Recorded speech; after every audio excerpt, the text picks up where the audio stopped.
Hoy les hablaremos de la viruela del mono, cuáles son sus síntomas, cómo se contagia, cómo se transmite. Hablamos también con un dermatólogo que nos contará y nos dará algunas claves sobre esta enfermedad.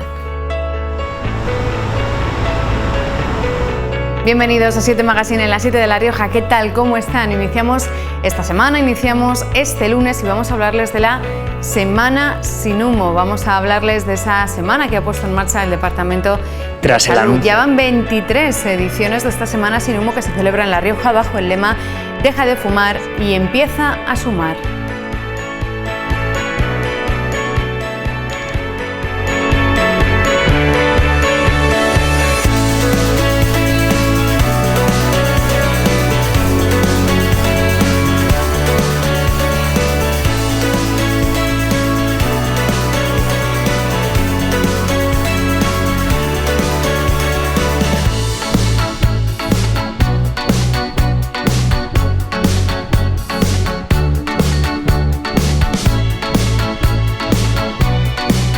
Aquí comienza 7 Magazine en la 7 de La Rioja en esta jornada de lunes. Lo primero, empezar por nuestra mesa de tertulia, de debate, de opinión, análisis, a la que hoy se suman dos colaboradores habituales. Pedro González Ripa. Pedro, ¿cómo estás? Muy bien, Silvia. Bienvenido. Y Carlos Gracias. Navajas. Carlos, ¿qué tal? Hola, ¿qué tal? Muy Bienvenidos. bien. Bueno, ¿quién nos iba a decir que íbamos a estar en este mes de mayo en el que ya habíamos dejado las mascarillas en interiores, en el que bueno, los datos de la pandemia siguen estando ahí presentes, para hablar de esta viruela del mono? ¿Qué te parece, Pedro? Pues sí, comentamos antes que nos ha enviado un tuerto, porque es que realmente salimos de una, o medio salimos de una y nos metemos ¿no? en otra, pero bueno, vamos a ver si parece ser que no es tan grave como el coronavirus, pero realmente es que estamos de mala noticia en mala noticia, pero bueno, es lo que hay. Bueno, la semana pasada cuando empezó a escucharse esto de la viruela del mono, es que claro, tiene un nombre, un término que parece cómico, ¿no? Es que no sé, nos escuchábamos y decíamos, bueno, que salía Fernando Simón, que sí, pero es que van creciendo el número de casos. Y bueno, parece ser que los pobres monos no tienen la culpa, la gente debe estar en otro tipo de animales.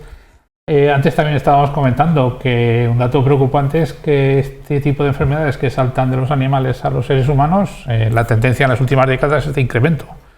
Y entonces ahora nos encontramos con esta viruela, no sé qué es lo que va a pasar de aquí a un tiempo.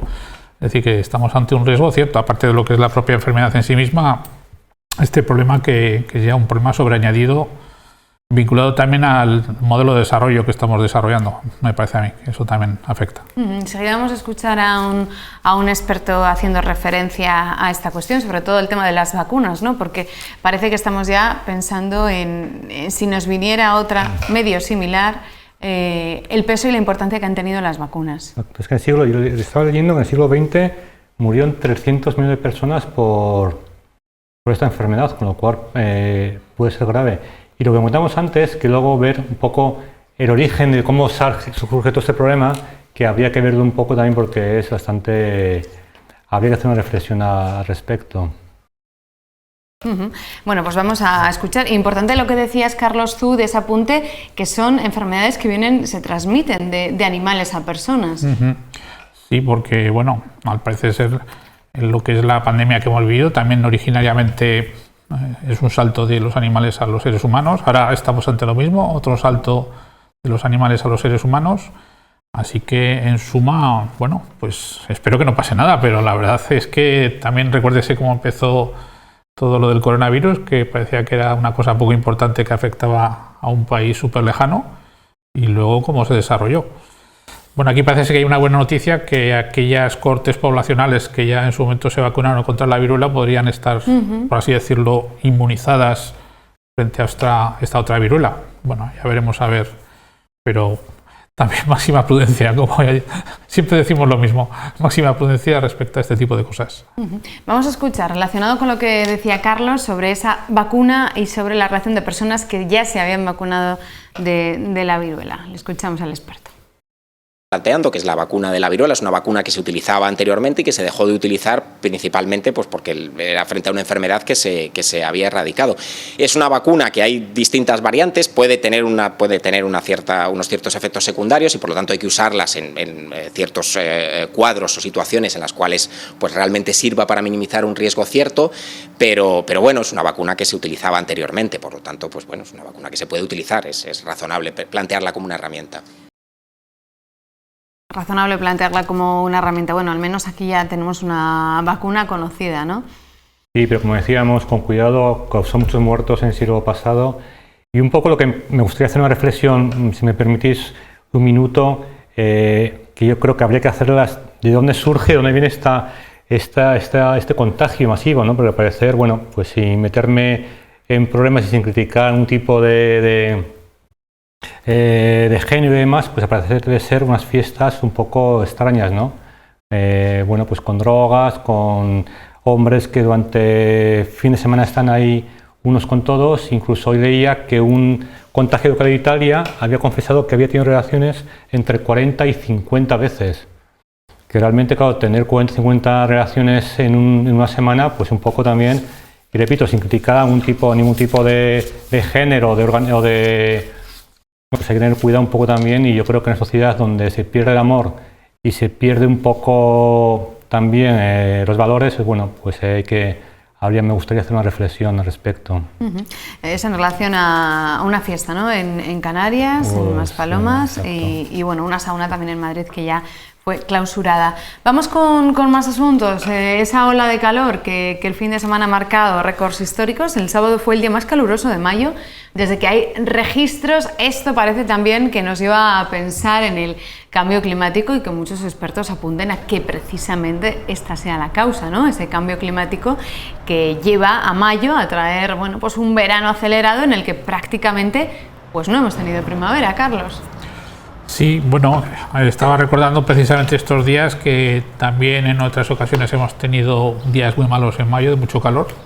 No sé si recordaréis, aunque ya con el paso del tiempo estas cosas se van desdibujando y ante la acumulación de acontecimientos que estamos viviendo también ya uno pierde esa noción.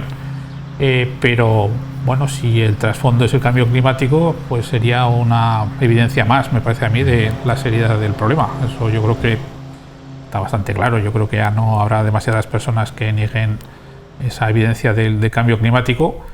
El problema está en que, claro, también teniendo en cuenta problemas que están surgiendo nuevos, como puede ser la guerra de Ucrania, etcétera, las consecuencias económicas de la guerra de Ucrania, las consecuencias económicas de la pandemia, hasta qué punto todo esto puede afectar a la lucha contra el cambio climático. Pero es un reto de humanidad, y ahí los estados-nación me parece que hace más bien poco, y tiene que ser todo lo que es el conjunto de los seres humanos los que luchen contra este problema. Un reto de humanidad. Ahí es nada, lo que tenemos encima de la mesa. Pedro. Totalmente de acuerdo. Realmente, bueno, yo creo que al final, cuando vemos estas películas que en el 2100 o 2200 la Tierra está destruida, pues por desgracia yo creo que llegaremos a ello. Y somos nosotros, los seres humanos, los que nos vamos a cargar el planeta. Yo estoy convencido, porque al final lo vamos dejando, no actuamos, y como decías tú, al final, bueno, pues hay muchísimos países que están priorizando las producciones industriales, no tienen ningún tipo de precaución con la contaminación, y realmente yo creo que, bueno, esto con el paso del tiempo nos va a llevar a la destrucción del planeta. Ese reto humanitario que también tenemos por delante en estos momentos, en esta situación en la que miramos de reojo a ese aspecto sanitario, ¿no? Pero es que tenemos también una guerra a las puertas de Europa, Carlos, que avanza. Yo no sé cómo definirías ahora el punto en el que nos encontramos. ¿Es un punto en el que sentimos que cada vez está más lejos Ucrania, que está paralizado, que se está cronificando esta guerra? ¿Cómo lo ves tú? Sí, también lo estábamos comentando antes de que comenzara la tertulia.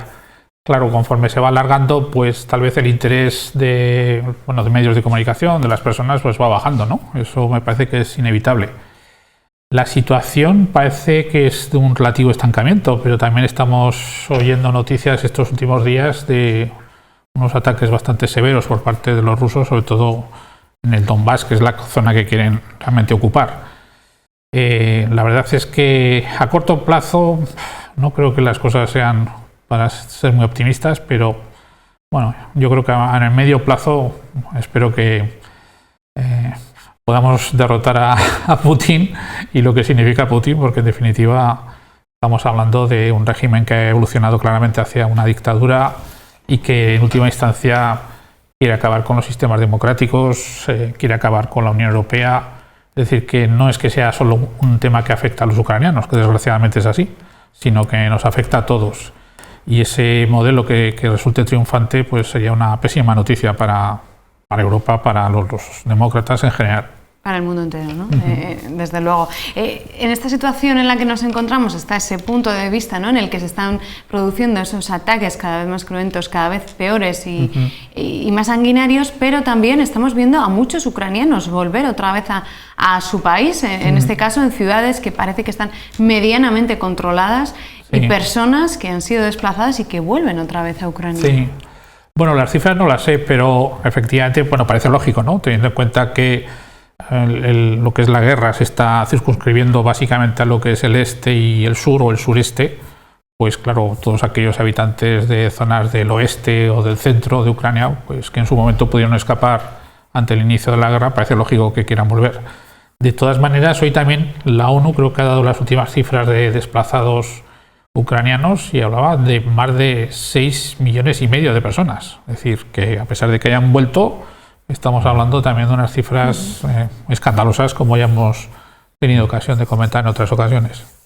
Se está empezando a ver también a juzgar a algunas personas, a hablar de esos crímenes de guerra. Hasta ahora no sé si no se había dado el momento en el que se estaban empezando a judicializar estos temas.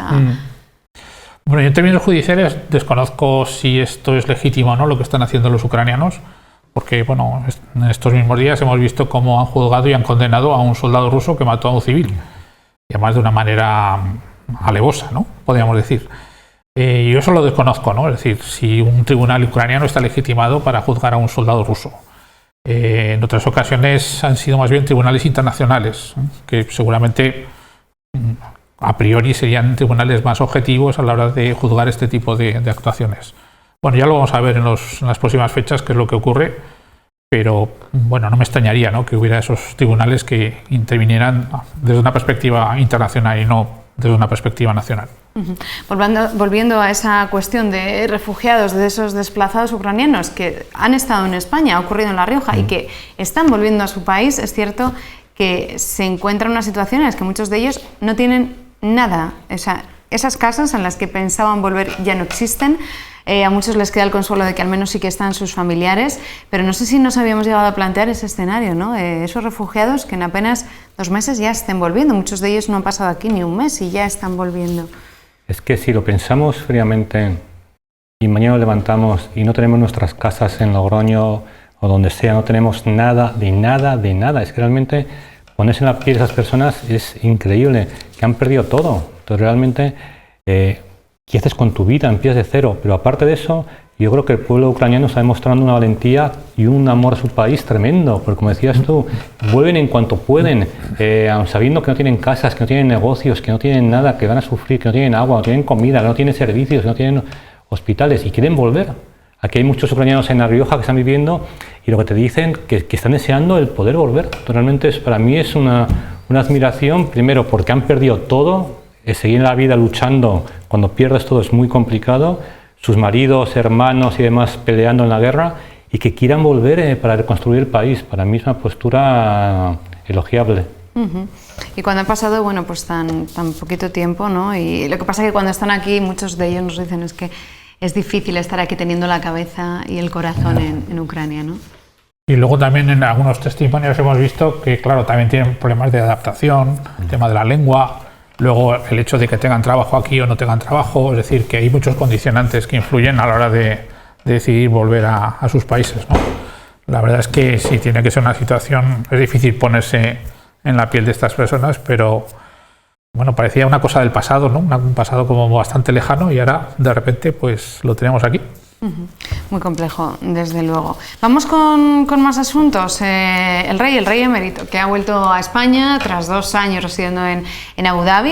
Llegaba el pasado jueves, ha estado 4 días en San Censo, en Pontevedra, en las regatas, y hoy ya llegaba a Zarzuela para reunirse con su hijo, con el rey, una visita desde luego que ha levantado todo tipo de opiniones y que no sé cómo la veis vosotros. Pedro, ¿tú te imaginabas que iba a regresar y que lo iba a hacer de esta manera, ¿no? Ahora lo que se cuestiona es si lo iba a hacer de esta manera, para este fin y con esta agenda.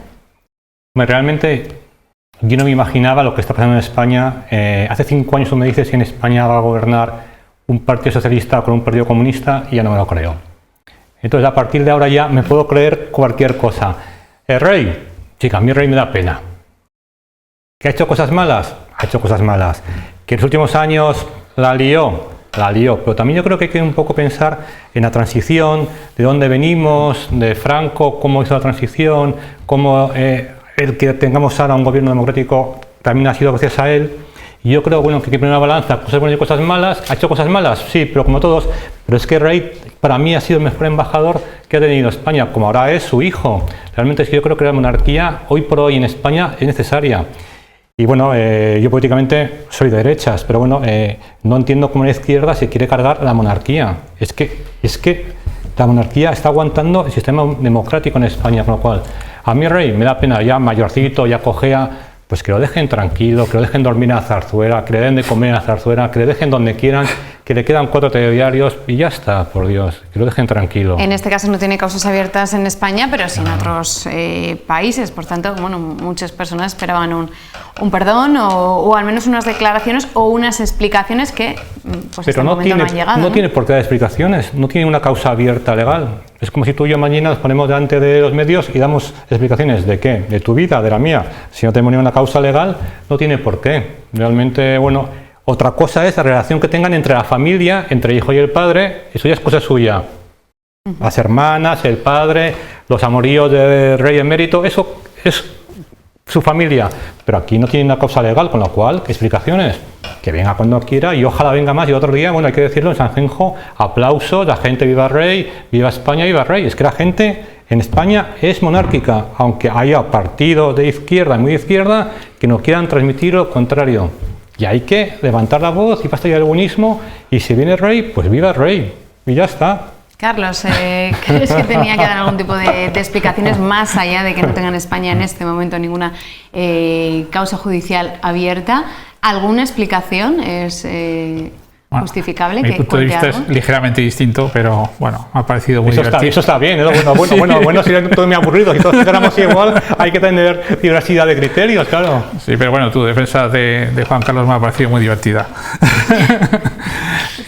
Bueno, yo creo que sí, que tenía que haber dado explicaciones, porque bastantes explicaciones tenía que dar, me parece a mí, porque lo que ha pasado es muy grave, y además hay que tener en cuenta que antes estaba revisando la Constitución española, en el artículo 57, no se dice con las palabras que lo voy a decir yo, pero se afirma que, claro, que la monarquía parlamentaria en España se funda en la figura de Juan Carlos I y en sus descendientes.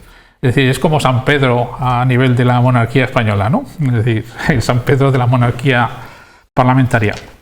Consiguientemente, yo entiendo que siempre tenía que haber sido una figura ejemplar, siempre. Aquí lo que pasa es que, claro, tenemos una visión un poco mitificada de su reinado, que por otra parte fue larguísimo, efectivamente, y me da la impresión como historiador que deberíamos revisar a fondo todo su reinado, justamente por todo esto último que hemos ido sabiendo. La verdad es que es una figura que me resulta un poco extraña, ¿no? Porque, claro, recordad aquello de los elefantes, ¿no?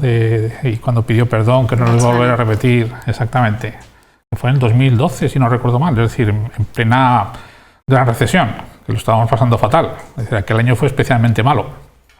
Y luego, teniendo en cuenta todo lo que ha pasado también recientemente, lo de los dineros que ha recibido y que no se sabe muy bien por qué. Es decir, yo creo que sí, que es decir, una cosa es lo jurídico, lo legal, las causas que pueda tener pendientes, pero otra cosa es lo político. Y él sigue siendo una figura política. Y insisto que es importante, porque a pesar de que Felipe VI ha tratado de despegarse de su figura, pues está ejerciendo una larga sombra, ¿no?, sobre la propia monarquía. Es decir, no creo que sea solo un problema de los partidos de izquierda dentro de las diferentes sensibilidades que hay en la izquierda, sino también estamos hablando de un problema objetivo del anterior jefe del Estado, ¿no? Y ya por último, tampoco quiero enrollarme demasiado, bueno, todos sabemos cómo se organizan esas manifestaciones monárquico-patrióticas, ¿no? Es decir, estas cosas pues, se preparan, ¿no? Así que tampoco entiendo que sea un ejercicio espontáneo, es un ejercicio espontáneo por parte de los españoles en el sentido más genérico de la expresión. En todo caso, bueno, creo que la monarquía parlamentaria ha jugado un papel importante en la historia reciente de España. Entiendo que haya posturas que no compartan lo que es la monarquía parlamentaria, pero yo creo que sí, que Juan Carlos debería tener el máximo cuidado porque todo lo que haga o deje de hacer se va a proyectar sobre su hijo necesariamente y sobre la propia monarquía. Y eso yo creo que tiene que ser muy responsable. Y en este caso, bueno, almorzando en Zarzuela, llegando a Zarzuela, veremos cómo continúa desde luego esta visita, que parece que concluye, pero que al final ha hecho parada en Zarzuela y que parece que es obviamente para reunirse con el actual jefe del Estado. Vamos a continuar con más asuntos, vamos a hablar de la Semana Sin Humo. Ya van 23 ediciones celebrando esta semana, bueno, que lo que pretende es concienciar a todos de los peligros del tabaco. La Semana Sin Humo, que se va a celebrar en La Rioja bajo el lema Deja de fumar y empieza a sumar. Bueno, son campañas que poco a poco van diciendo e incidiendo en la importancia, Pedro, de que hay que ser conscientes de los peligros que tiene el tabaco. Bueno, estás hablando con una persona que no ha fumado nunca, con lo cual mi opinión aquí no va a ser objetiva.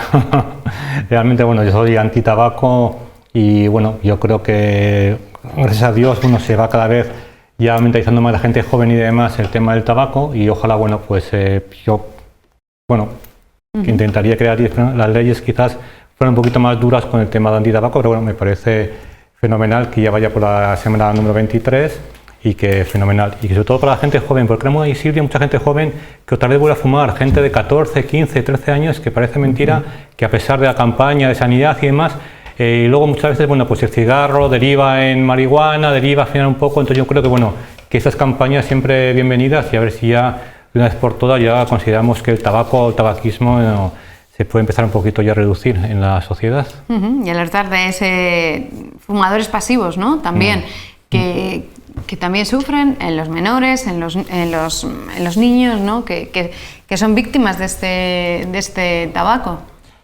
Sí, bueno, yo perdí una persona muy próxima a mí como consecuencia del tabaquismo y entonces, bueno, tengo una sensibilidad especial por este problema.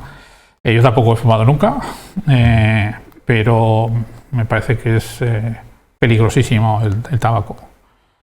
Es una condena a muerte a medio plazo, así de claro. Entonces, yo creo que es importante que la gente sea consciente de esto, aunque suene un tanto dramático, pero es que es así. Es así. Los riesgos que una persona asume como consecuencia del tabaquismo son gigantescos.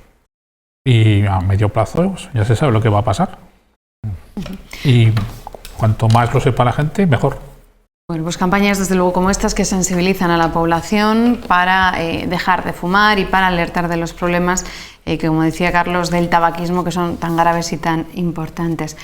Nos quedamos sin tiempo para continuar hablando de esta tertulia en la que hemos tenido un poquito tiempo para todo. Hemos hablado de esa ola de calor, hemos hablado del rey emérito, del tabaquismo, hemos hablado, bueno, también sobre todo de esa viruela, ¿no? De esa viruela del mono que vamos a hablar en la segunda parte de nuestro programa con un dermatólogo especializado. Pedro, gracias. Silvia, a ti, muchas gracias. Carlos, gracias. Muchas gracias. Gracias. Vamos a continuar, vamos a hacer una pequeña pausa y estamos de vuelta enseguida aquí en 7 Magazine, en la 7 de La Rioja. Si quieren saber todos los detalles de esa viruela del mono, ni se muevan hasta ahora mismo.